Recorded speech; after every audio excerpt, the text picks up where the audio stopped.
नमस्ते, प्रणाम, जय सीताराम। हाय मेरे प्यारे दर्शकों, आप सभी का अपने यूट्यूब चैनल पर स्वागत करती हूँ और कोटि कोटि प्रणाम करती हूँ।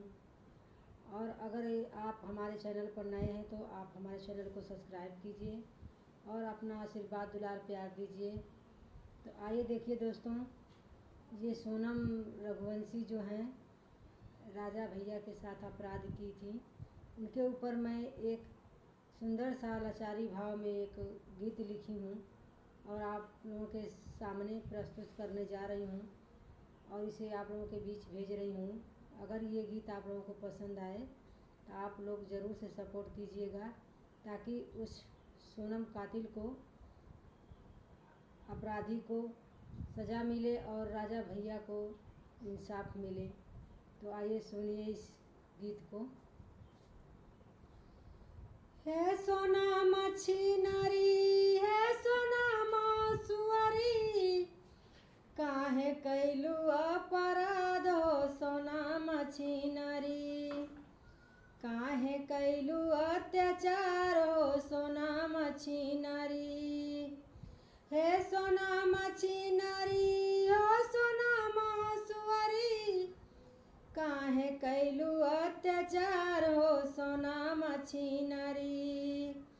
तू त भैलू बेईमान हो सोना मच्छी नारी। राजा हो कुशावा से प्रेमवा लगावलू, राजा रघुवंशी से ब्याह तू रचवलू। राजा हो कुशावा से प्रेमवा लगावलू, राजा रघुवंशी से ब्याह तू रचवलू। छान भर में मारी दिहलू वीरन का परान हो सोना मच्छी नारी।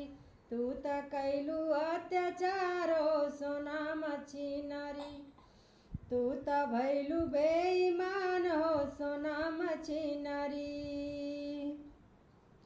एक संग कई गो घरवा उजरलू, माई हो रनियावा का कोखिया उजरलू। एक संग कई गो घरवा उजरलू, माई हो रनियावा के कोखिया उजड़लू। अरे हरी भरी बगिया में लगाई दियलू आगो सोना मच्छी नारी। तू त कैलू अत्याचार हो सोना मच्छी नारी।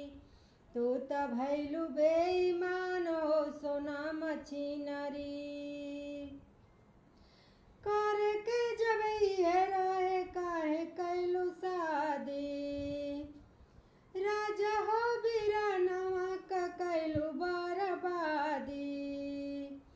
करे के ये रहे काहे कैलू शादी, राजा हो बीरानवा का कैलू बर्बादी।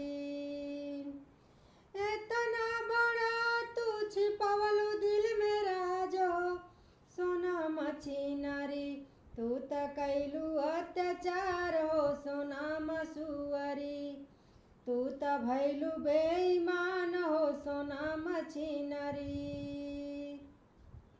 अपने माई बाबू का नामवा हंसवलू, यूपी बिहार सब जिला हो हिलवलू।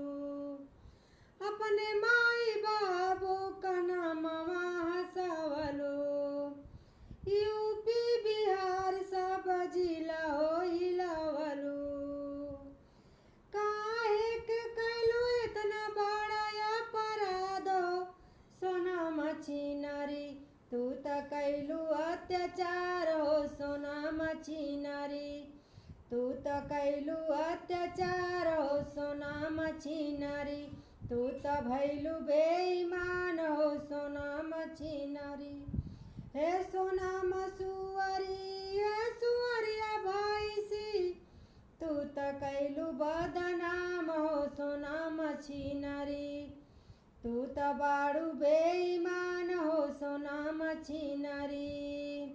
हेलो गाइस, अगर ये गीत आप लोगों को पसंद आए तो आप लोग ज़रूर मुझे सपोर्ट करें और मुझे भी कमेंट के माध्यम से बताएं कि कौन कौन आप लोग में से कौन कौन मेरे साथ हैं, कौन कौन राजा भैया के साथ हैं, कौन कौन इंसाफ दिलाना चाहते हैं उस राजा भैया को जिनका क्षण भर में प्राण चला गया, सजा सजाया सपना उड़ गया, उस माँ की गोद उजड़ गई। दोस्तों आप लोग मेरे गीत को सपोर्ट कीजिए।